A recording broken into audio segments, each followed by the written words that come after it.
What's up? It is Whiskey Wednesday, and I just realized I need to turn down the mic on this sucker. I can do it. Hopefully that did it for the most part. Yeah, good enough. Here we are. Whiskey Wednesday. Hey, everybody. Hopefully this is live. Hopefully it's working. I'm Dave. Excited to be here. We got a bunch of different stuff to go over tonight. Most importantly, we've got cask strength. So really excited to be able to open this sucker up right here in front of all of y'all and show you a little bit of what's inside as it starts to approach the shores. For those that are on the Facebook land, if you wouldn't mind going to streamyard.com/Facebook. If you're watching this from the Distilled group, you're going to have to do that or I won't know who you are. That way you kind of allow Facebook or StreamYard to talk. And then when you comment in here, I can see it's you, or otherwise it just says random. So please do that. Feel free to write something in the comments to say hello, like I just did. I see someone, for instance, a Facebook user said, "Good evening, Dave. Which tequila are you sipping?" I think that's Paulie, actually, even though it just says Facebook user. Paulie, I'm not sipping tequila. I'm also not sipping Oban either, even though it says it. I am sipping in honor of my good friend and developer for Distilled, but also more importantly, the designer of Cask Strength. I am sipping some Deanston. This is actually Richard Wood's favorite, or one of his favorite distilleries, if not favorite. He really enjoys it. He's also a big fan of Jura. So if you're ever wanting to get something for Richard, be sure to think about Jura or for perhaps think about Deanston. I got this actually with Richard when I was over there, and we visited the Deanston distillery, and this is a pretty cool cask, so a pretty cool bottle. So it was filled from a cask, directly from one cask from 2009, so it's a as of this, about 13 years old, so 13-year whiskey in an organic PX hogshead. So essentially, it's a sherry cask, but also all organic. So I just thought, why not get one of these suckers and try that out? Hey, Jen Cam plays board games. Thanks. And hey, Kevin, pop it in. Please tell us what you're drinking. And a slanjava to all of you out there tonight. This is just a delicious dram. I just cracked this open for the first time. I was telling my good buddy Matt Carlson earlier, who's really knows his bourbons well and whiskeys in the States, how I've got 8 unopened bottles of whiskey right now. So I thought, you know what, this is stupid. I'm going to open one. So I opened this one tonight. I should have opened it on camera, but it's the Deanston Organic PX Hogshead, cask number 1. So yeah, really, really delicious dram. Man, is this packs a punch as far as deliciousness. Yeah, so nothing yet, kiddo. So that's a good point. Yeah, we got to take care of our kids and our others first. So Jen Cam, thanks for tuning in. Jen's awesome. She's played Distilled online. She's done it. She's got an awesome Twitch channel as well as YouTube. So thanks again for tuning in. And yeah, for all you all others that are tuning in, please write in the comments what you're drinking. Is it water? Is it milk? Is it soda? Is it coffee? Is it tea? Is it a little bit something else like whiskey or gin, or in Paulie's case, some tequila? So thanks everybody for tuning in. Let's dive into the show. Like I mentioned, we're going to be doing a lot of different stuff here. But probably the big thing is untucky boxing the Distilled Cask Strength, which is Richard's. Oh, I got to show this real quick. I couldn't resist. So someone gave this to me as like a gag gift. My friend Bert Frere, he got it as a gag gift. And then I think when they opened it, they said, you know who would love this is Dave. So there we can see Mr. Bacon's Big Adventure. It's a mad dash through Meatland on your way to the frying pan. But it gets better. So let's see if I can do this without hiding my, I can't see, but look at that. Look, it's like a hot dog cabin. There's like a bologna tree, hot dog cacti, some corn dog forest. I mean, basically it's Candyland with meat. Look at that. I think those meatballs and jerky sticks.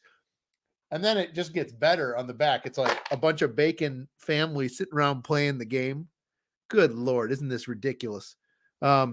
But the description is great. Join Mr. Bacon on a mouthwatering mosey through Meatland. On your journey, you have to navigate your way through the mustard marsh, cross the eerie expanse of the Wiener wasteland, and sail on the Sausage Sea. If you make it past the deceptive detour of Vegan Alley and avoid getting grounded in Gristle Grotto, you just might make it to the great frying pan at the end of the trail, which means into our stomachs. Good luck on your high cholesterol journey. Oh my gosh. Paverson Games. Paverson Games needs to look into seeing whether there's an option to do a deluxe edition reprint, maybe edible version, right, of Mr. Bacon's Big Adventure. Good Lord Almighty. Doc Chills. I think that's Paulie. You're over on YouTube. Yeah, you can find us on YouTube too. Some hibiscus tea. Nice. Thanks, Jen. Yeah, played Gen Con, played Distill at Gen Con. That was a lot of fun. I loved you stopping by the booth and saying hi too. So lots of fun. Hopefully some of you get a chance to maybe try out Mr. Bacon's Big Adventure. Maybe I'll bring it to the next con that we can all meet up and have some meat and play some games. I don't know, whatever. It's so weird. Okay, let's get on with the show. Couple things first. Oh, my camera pop out? Let's see. No, it didn't. It's still there. Okay, so let's get on with the show. First, I want to be sure to tell you a little bit about, let me get my screen up here. There we go. So for those of you that didn't know, it is Frederick the Great's birthday today. So in honor of Frederick the Great, here's another toast to him. Happy 312th to you, Frederick the Great. He was actually quite the patron of the arts, but also musician himself, a flautist. Thanks to Kevin. Kevin is tuning in here. He just said cheers earlier. Kevin's the one that's doing all the research and writing these. So again, you probably saw us celebrating that today. We celebrate all the patrons of Luthier, the beautiful artwork by Vincent Dutrait, the great writing and research by Kevin. We're going to see a lot of that come in later as we go. So just wanted to stop a moment to celebrate Frederick the Great. And a couple other things too. One, most of you already have it, but happy to announce that the African Middle East expansion, which many of you got in the Kickstarter or you've perhaps purchased on our website, is now available for pre-order, not just Miniature Market, other places too. And it is going to have a retail release February 2nd, right around there, maybe a little later as it's coming across the ocean. But for those that have not gotten a chance to get this yet, you'll be able to find it in your friendly local game store as well. So that's a lot of fun to know that too. But you know what? Let's get on to the main event. Let's bring up, I'm going to see if I can do this here. Actually, I don't need to do it yet. I'll do this first. Let's get on the main event and do some unboxing. It's a tiny little tuck box of an unboxing. I only have a couple of these to my name. Richard's got one over in the UK. I've got two here now. I had them ship me a couple more. And then all the others are on a boat currently coming across the ocean. The shipment to the U.S. is set to arrive, February 5th? So I would think right after that, people that have ordered it will start getting in the mail in the weeks following that.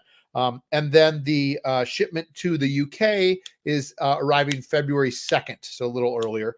Man, I can't open this darn thing. They really seal these well. And so I would say by mid-February, my hope is most people will have it on their table and playing. Cask Strength. Cask Strength was designed by Richard Woods. Richard has been our developer and good friend of mine all throughout this process. Helped a great amount with Distilled, is doing a ton with Luthier too, developing, but also helping to co-develop the solo mode with David Digby. So he's really, really involved with that. And it was neat to be able to have Richard then design our first expansion after we had the Kickstarter for Distilled, and now we have this. For those that don't know, I won't pull it up, but you can go to our website. You can pre-order Distilled's Cask Strength expansion there. You can see, we'll just take a look at some of these, and hopefully this will come into play here. You know what? Why don't I just pull it up under here now that I've got this. All right. Let's switch this. Okay. So you can see, and I hope this works. I've got this kind of little game cam going here. You can see that here it's got, basically it's 55 cards. It needs the base game. We've had some fun with this with Eric's help. Eric did all the graphic design and all the artwork for Cask Strength, a couple new distillery upgrades. But you can see basically it's a mini expansion. You of course need the base game. What I like to say is it brings it from a 3 to 3.25-ish on the BGG scale. So as far as weight goes. So you can see a little bit more about that there. Let's go ahead and open this up. And again, when we open it up, we've got a pack of cards. I don't know. It's plastic again.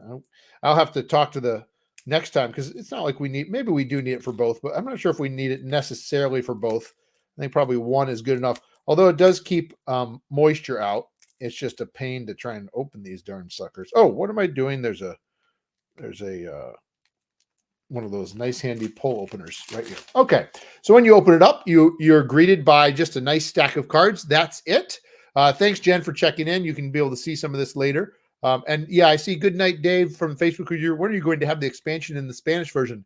Good question. We are working right now with lots of our different localization partners in hopes that they're going to want to translate this as well. I'll talk a little bit about that later. And again, if you're just joining us and you're on Facebook, please go to StreamYard.com/Facebook so I know who you are as you're commenting. All right. So let's take a look at this. So the first thing you're going to find within the expansion is you're going to find 3 sets of rules. So we decided not to do rules in the sense that you're usually used to. Let's see if I can do this, where it's perhaps like a fold out. We just decided to use cards. They're double-sided. That way you can always reference these as well. So you're going to have 3 double-sided cards. It's going to talk about some of the new mechanics that you're integrating into the game. The ingredients have some funky, cool new stuff on it. Here, actually, let me flip over each one and kind of talk about it. There's distillery upgrades that are new in flavors as well. We're talking, like I said, there's premium ingredients that are upgraded. And then finally, some information about the dynamic market. So there's kind of a couple key things. One, like I said, is that premium ingredient, and one of the dynamic market. And then there's a couple other fun little things as well. So let's take a look at some of those. Let's first look. We'll go from top to bottom.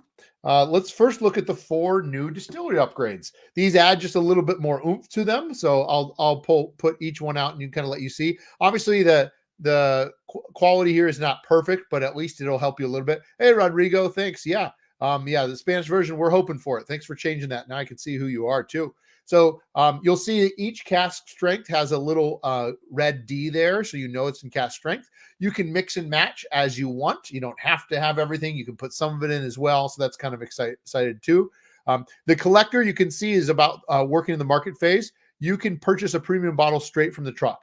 So we do that in the future where you can actually, in the main game, where you can do a little bit of that, access the truck. Here's one more way to access the truck. And then you get extra bonus points, extra spirit points at the end of the game for displayed premium bottles. So that's the collector, the collector, much like game collectors.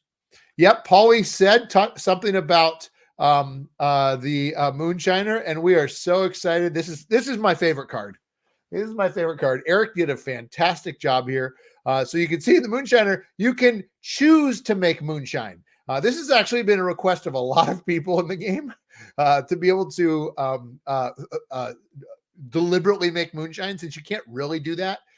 You can really hope, but now you can deliberately make moonshine. This is based on a famous moonshiner. I wish I had done the research. I did it beforehand, but I can't remember his name now. But he's actually a very well-known moonshiner. He looks kind of like that a little bit. I mean, it kind of looks like probably a lot of tropes with moonshine, but you can also see a little possum on his shoulder. Oh my gosh, it's just so good. And then you can see you get points. You get 3 spirit points for every 2 of your moonshine spirit levels. So if you really want to shine it up, then the moonshiner might be for you. So that's a lot of fun, the moonshiner. We've got the forklift. This actually, some of these were in the original game and we pulled them out because we just didn't have enough room. Forklift was one of them. I think Rich will probably correct me tomorrow, but I think that if I remember right, I had the forklift in the original game. So this is essentially allows you to make 2 purchases per turn instead of 1. So you're going to be able to purchase a lot more cards, maybe grab some stuff out for more people as well. Yeah, popcorn Sutton. That might be right, Rodrigo. Hey, Benjamin, what you drinking tonight, Benjamin? Good to see you here. Yeah, Rodrigo might be right. It might be popcorn. Good old popcorn Sutton. So maybe do a search for him. But here we can see the forklift is going to give you the chance to buy a couple more than one. Buy 2 different things per turn from the market. And then for each premium ingredient in your pantry at the end of the game, you're left in your pantry. So in your pantry, so you basically stockpile a bunch of stuff in your pantry with your forklift. You're going to get 1 point for each of those. All right. And then last but not least, our final one, and this is a tricky one. We actually have rules specifically for it in the rule book, or in the rule cards. This is cask sales. So here this says, may sell, I can't read it fully there, so I'm going to read here. May sell an aged spirit in the same round it is distilled. You know how many people always wonder about that, wanting to do that.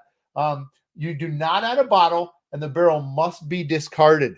So it essentially allows you to turn right around and sell something right away.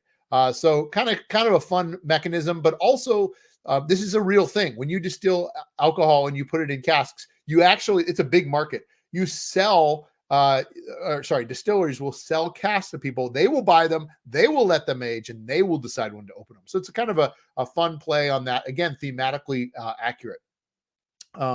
And yeah, Benjamin, I asked him about what's he drinking. Got to make something to make a base spirit. That's right. But yeah, you're right. And Doc Chill says, Paulie says, upfront points, but no bottle. That's right. So you're skipping the bottle and you're losing the barrel, right? So there's a lot of, sure, you could churn through these things, but you're not getting it bottles, and you're not going to age it long, obviously. And you're also going to have to get a new barrel every time. So keep some things to keep in mind. So there's a couple of those. Now I'm going to put all 4 of the flavors out at once because they're all the same, but of course they're fun. So we've got, let's see if I can do this spread out. We've got husky, we've got mossy, we've got sandy, and we've got sherried. Now you'll notice though, the flavors have a little power, a little something on the very bottom. So what that means is when you're selling a aged spirit, a spirit with this flavor, one of these, because we won't know, right? We'll slip it in or we'll add it. You can replace with another flavor card from the top of the flavor deck. So for instance, you're basically able to kind of flavor up your spirit, or take a chance with it, right?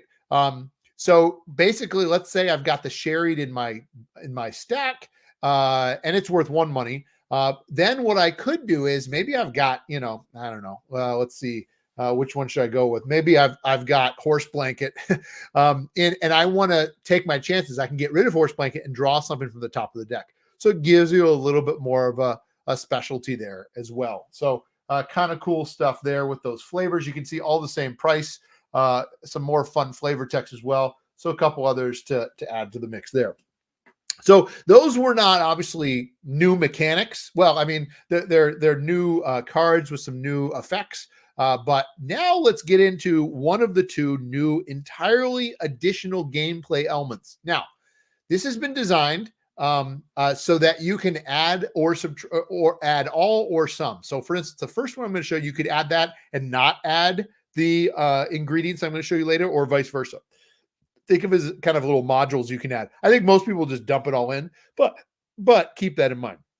So this first one is a dynamic market. What this means is I'm just going to put a couple out here just so you can see, because they're kind of all the same gist. In fact, let me actually simulate what it's going to be like. So what it means is when we're playing Distilled now, the very first round of the game, we're not going to necessarily follow what this is. It's going to give us a preview for future rounds. What this means is this drought in the Americas is going to happen the next round. That means that it's going to essentially cost me more for me to purchase grains and bottles the following round from the market. It's going to be cheaper to buy fruits. And then we can see that for selling, my spirits actually, depending on where it is, are actually going to give me more money. So if I sell a spirit that is an America spirit, I'm going to make more money next round. As opposed to if I sell a Europe spirit or an African Middle East spirit, it's just going to be kind of flat. Nothing's going to change. So what will happen then is the next round. Let me kind of change this. Then we'll actually be using this, but we'll always be able to see what's coming the next round. So it's going to get me. It's always going to give me a preview of what I could be looking for, and obviously it's going to change. Those look kind of the same. Sorry, I didn't, since they're not shuffled. There we go. So I'm always going to have a chance to kind of see what's coming. And then the next round, it's actually going to be there so that I can kind of react to that. So this is a great opportunity for you to be able to really start to kind of play the market. We have seen in our play tests, obviously there's a lot of now competition. All of a sudden people are buying things up or waiting to buy things or definitely selling things or waiting to sell aged spirits. So really exciting stuff here. And yeah, Kevin said it best. Nice work, Richard. Really cool. Some really cool mechanics that Richard has added here that are really fun to play. And as you can see, really add a lot of competition to the game amongst players. A lot more interaction we're seeing. As you can imagine, labels are popping up quick, or not popping up, getting grabbed up quicker too, because of the fact that if people see that a Europe Spirit is needing to be sold the next round, is going to get you some more money, you might be inclined to be able to make that Europe Spirit, but someone else might be too that round, right? And so really kind of picks the game pace up a little bit more, makes it a lot more fun to kind of strategize, but also tactically. And I'd say that's even more so, tactics version. So, let me go through these here. So we've got, again, lots of different chances. There you can see some will incorporate distillery upgrades. So sometimes upgrades are be cheaper. Sometimes it's bottles and sometimes it's barrels, sometimes it's bottles. Really anything you can purchase in the game could change a little bit. And you can see with the sales, they're kind of just rotating too. A little bit of fun flavor text at the top. Kind of Eric did a great job of making this feel kind of like a almost like a news. I feel like it's like watching TV on this side, but then almost like a newspaper article or something on the back side. So some really fun stuff there that we'll be able to use. And that's the dynamic market in Distilled. And again, like I mentioned, it's something that you could add in, and I think most people will. But it also could be something that you decide not to. And instead, maybe you decide to just work with the new ingredients. Now, when I say new, they're not new in the sense of, hey, look, it's barley again. There's no new illustrations for these. There's no new types at all. But what they do is they now have effects. Every single ingredient has an effect. Now, there's two ways you can do this. One way is you can take your entire premium ingredient deck, I guess you could say, in the base game. You're not going to take your waters or your yeast, your turbo yeast or your spring water. You're not taking those because those already have effects on them. But all the other cards, you could take them all out and remove them, and you could put this whole stack in. Same exact number of cards, same look to the cards, except for a couple things I'll talk about in a second. You could do that. You could also, the other thing we recommend is you could consider doing half and half. You could say, no, half of the cards are going to be basic. We'll call them basic. They're not, sorry, I can't say basic because there's basic ingredients. The base game premium, and half is cask strength. But we do have it so that you can put in two, and they're identical to each other. And what this does is a couple things. It's changing the values, so the purchase sale price values are slightly changed.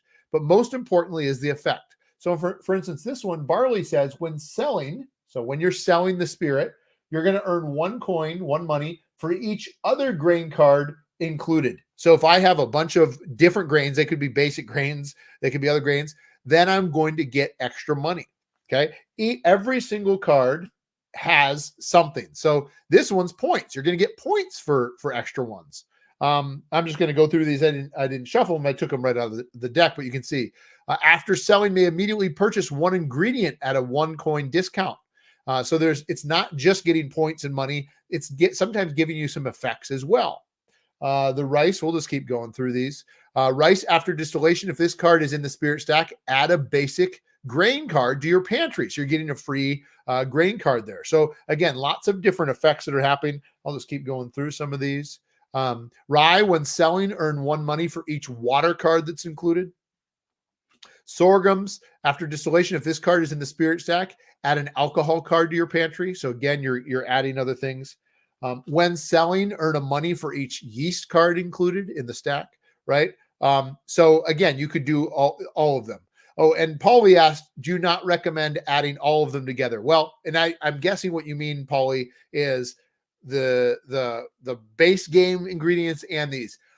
No, the reason for that, you could, But as you can imagine, then the deck is going to be so large that there's a chance you're not going to get to certain ingredients. What happens because the way we've balanced it right now is you're going to ideally get through most of those ingredients in the game, and you're going to be able to make sure you're assured to get to a certain thing. What happens if you have a special distiller that's hoping on a certain type of ingredient in addition to your signature ingredient, and you want to get to that and you never get to it because there's double the amount of cards in the deck.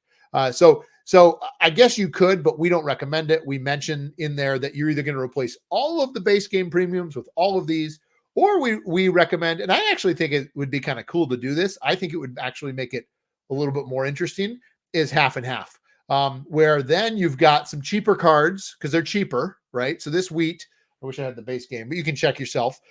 This one is more expensive than the one without an effect.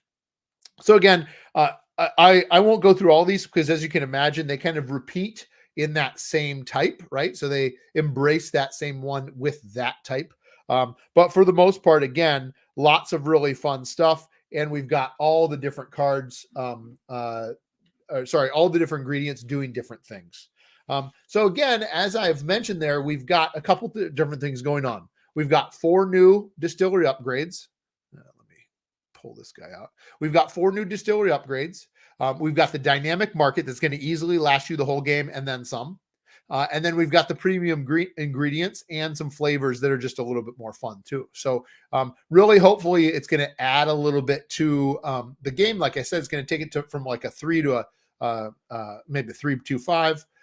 And we're really excited about this. Half and half regular crops versus bumper crops. And then yes, thank you, Benjamin. There's still the Middle East too. I didn't mention that. Let me go back and pull that up. Well, I don't need to show you because it's just some words. But we did deliberately talk about Africa and Middle East on the cards itself. So we talk a little bit about how we'd address that, because as you can imagine, with things like the hydroponic plants or the ancient grains or organic fruit, those are already getting you some combos. So we cover those rules as well. So some great questions there from Benjamin. Thank you. So yeah, really excited about that. That's Cask Strength. Like I mentioned, it is available right now. I think everybody knows this on our website. You can pre-order it. As I mentioned just recently, just before this, you also will probably plan to get this sometime in mid-February. We are about a week to 2 weeks out from it hitting shore, and from shipping over from overseas to both USA and UK. And those that have ordered it will be able to see that soon. Okay, one other thing I wanted to talk about too is I know some people, when I came out, announced this kind of out of the blue a little bit, people started pre-ordering, and we had a bit of pushback or criticism or concern from our friends in Canada, as well as friends all around the world, that I wasn't currently set up. I'm going to admit that was I'm not going to, well, I guess you could say it's a mistake. I did not honestly realize there'd be so many people that were so excited about it. And I also, I guess I didn't really think hard enough through a strategy to be ready for that. This is exactly why I did this, though. I'm not trying to say this because I'm like, look at me. I chose to do a pre-order system through my website with a tiny box because I knew in the future I might want to try that. And what better way to do it than this, as opposed to a massive game that has all these other problems with it. So I'm glad I did it, even though it was a little bit of ran into some problems.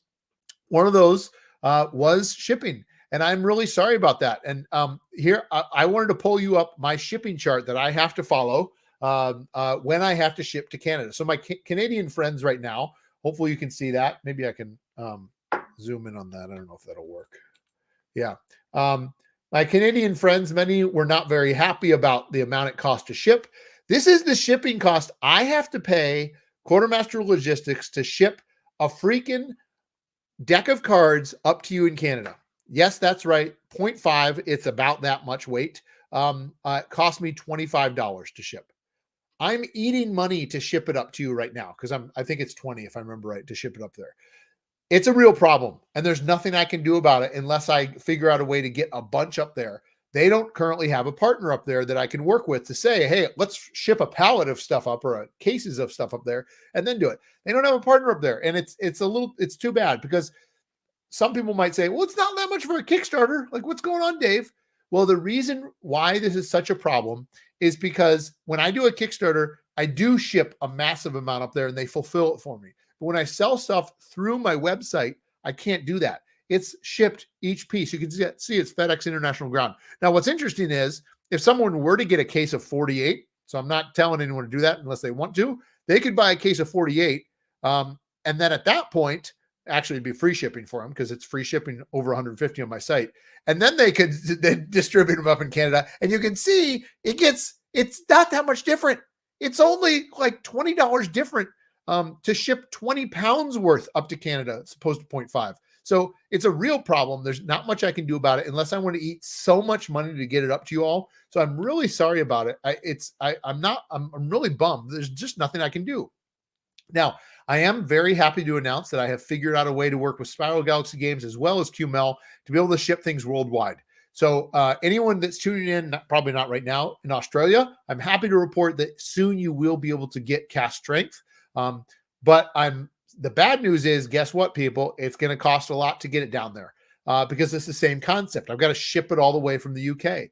I am looking to some ideas. QML is connecting me with Aetherworks in hopes that there's something I can do there. So I'm hoping that there's going to be some better stuff. But trust me, when it's the Kickstarter, it won't be this expensive. So if you want to wait till the Kickstarter, I will have it there. I'll have it at the cons this summer. So there will be other options for you to be able to do it. But unfortunately, my hands are kind of tied. Now, with that, I have some other fun stuff to announce. First off, I wanted to let everybody know that, and I think you probably saw this, perhaps when I announced it, I am very pleased to announce that I am partnering with Lucky Duck. I signed with Lucky Duck Games. What this does is this does not mean Lucky Duck is manufacturing my games, publishing my games, like like Paverson Games is no more. I sold it to Paverson. No. What this means is, in fact, it says it right here. It's part of the global publishing network that Lucky Duck Games has, which essentially means that they are going to represent me in talking with other languages. So when Rodrigo asked earlier about Spanish, Lucky Duck will now represent me on behalf of Paverson Games and try and sign Cask Strength, hopefully with Melmac if they're interested, because that's who did the distilled version. But also they'll work with me or work with others to sign Luthier, to license Luthier in different languages. I'm very happy to announce that already with Lucky Duck, they have signed with 2 and maybe 3 different languages for distilled that have not yet been signed. I can't announce them yet, but I'm really excited to be able to announce those later.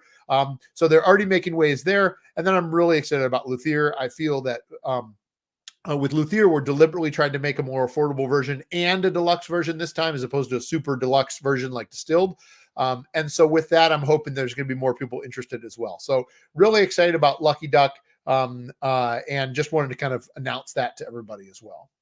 A couple other news items. I won't be too long here unless people have questions. Feel free to post a question or tell me what you're drinking. Again, for those tuning in late, I'm having some delicious Deanston tonight that I got.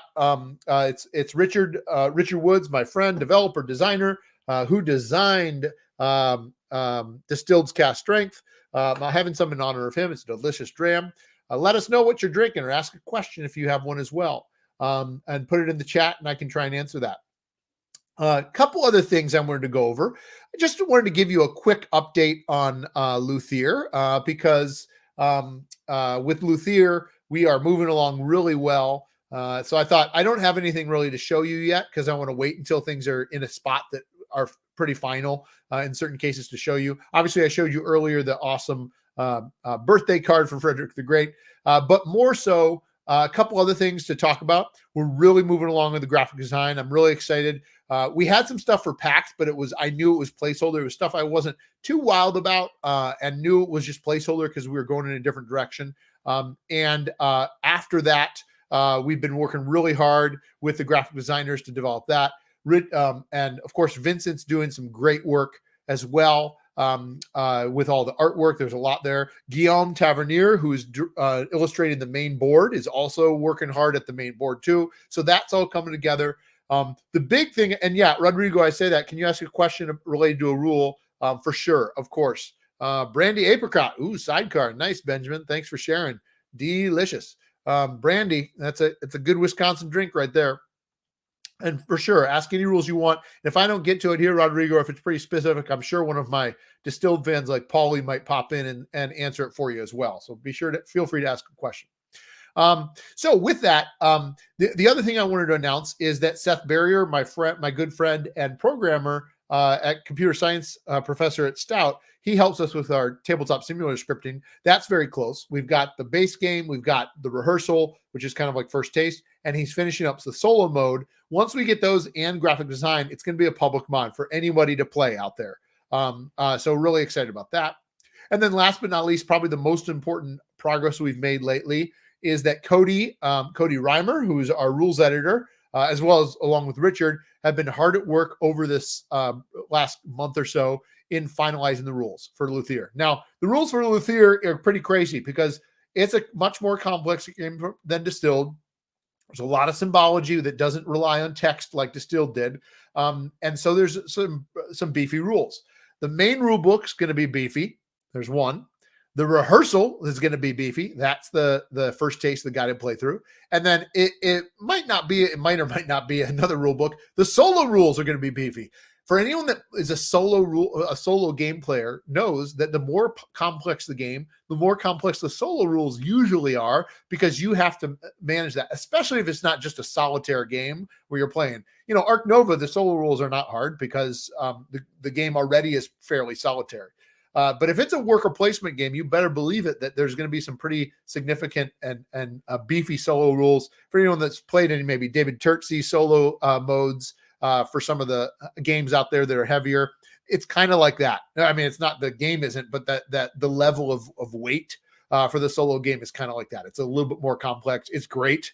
Richard and David Digby paired up on this, and I can't be happier. But just know it's going to be pretty beefy. And then on top of that, this is one of our stretches I'm hoping for the Kickstarter, is I'm really hoping Kevin's going to be doing a lot of not only flavor text writing that we'd see throughout, just like we see with Distilled, to really match that theme and mechanics, but also do a little bit of biographies about all the different patrons. We got 30 patrons, plus the Luthier families. There's a lot to talk about, a lot to learn about.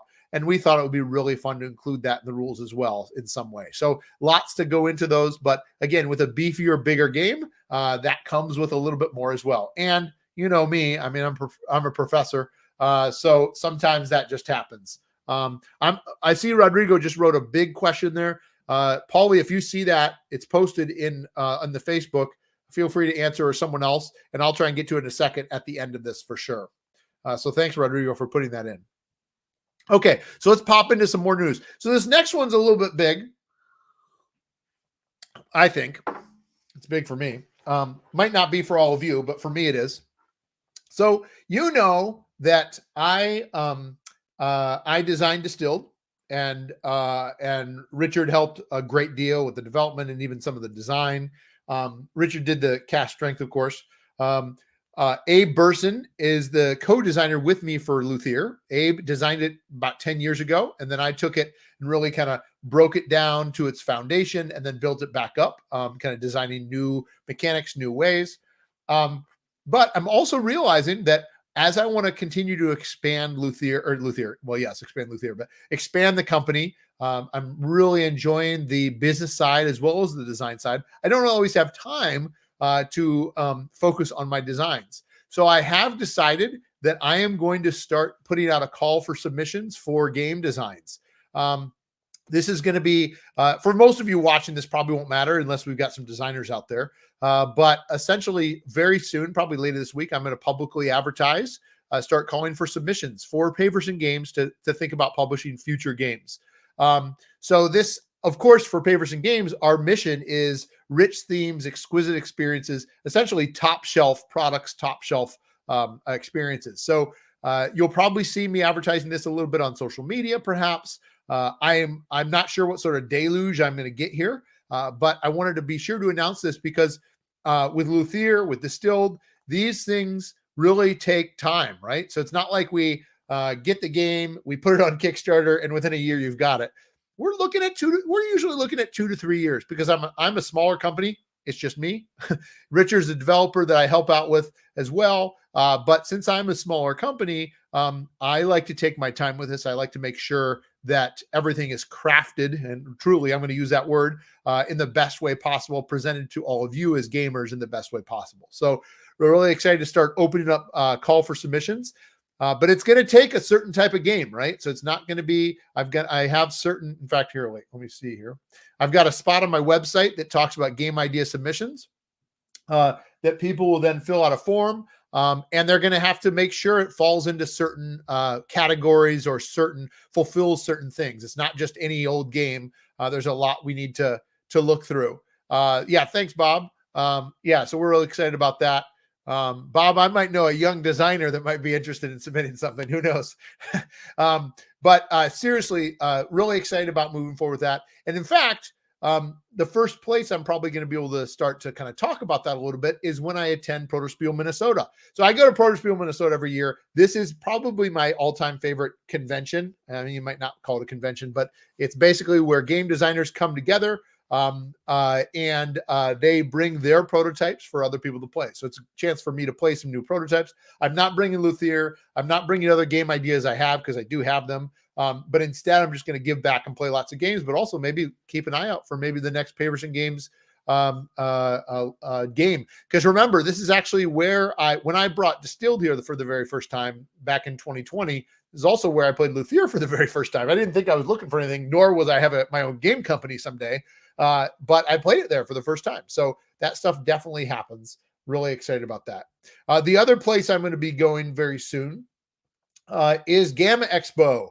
So I don't know, Jen, if you're going to Gamma, but this is a expo that's a little different. This is not necessarily where people go to play games, or sorry, go to play and buy games. This is more for retailers, it's industry, trade show, retailers, publishers, designers. It's going to be in Louisville, Kentucky for the first time. It used to be in Reno, Nevada. And so really excited to go to this. This is a business show, right? So I'm going to be working and networking with a lot of people, looking at some games, taking pitches. So kind of, again, stepping up that game, taking a look at attending lots of seminars, and just catching up with a lot of great friends. It's a great opportunity to kind of connect with people at the Gamma Expo. This is open to others, though. If you're a designer especially, or a budding publisher, or someone in the content creator field, they would love to have you. So feel free to go to gamma.org to find out more, and that's the Gamma Expo. I'll be going there. And then this just in, as of today, I am very thrilled to announce that I'm going to add a couple extra days to my trip, and I'm finally going to Mecca. I'm going to the Bourbon Trail. I've never been to the Kentucky Bourbon Trail before. Obviously know really quite a lot of Scottish distilleries, but I don't know my American whiskey as well. But probably the most exciting thing about going to the Bourbon Trail is I'm meeting one of my best friends, Matt Carlson, who I've known for the majority of my life. And he knows bourbon in and out. And I am so excited. He's going to be taking me around. We're going to go around together. And yeah, it's going to be fun. That's right. You better call Kentucky. It's going to be nuts. I'm going to have 2 or 3 days where I'm just going to geek out. I am so excited because, of course, the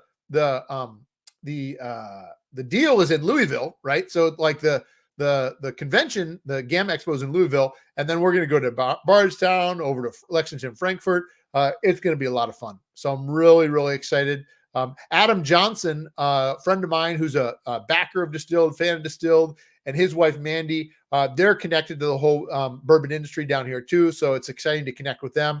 I don't know if I'm going to get a chance to see them or not, but again, it's going to be a lot of fun. So really excited for that too. And then let's see, I just want to this is the end of it, and then I'll answer any other questions people have. I just want to let people know about where Paverson Games is going to be this year. So I already said Protospiel, Minnesota for sure. Going to Con of the North. It's a fun game, tiny game convention over in the cities, but a lot of fun to play games.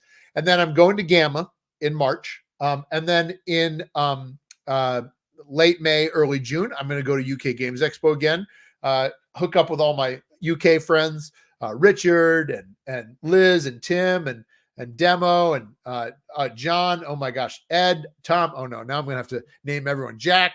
There's lots and lots of people over there.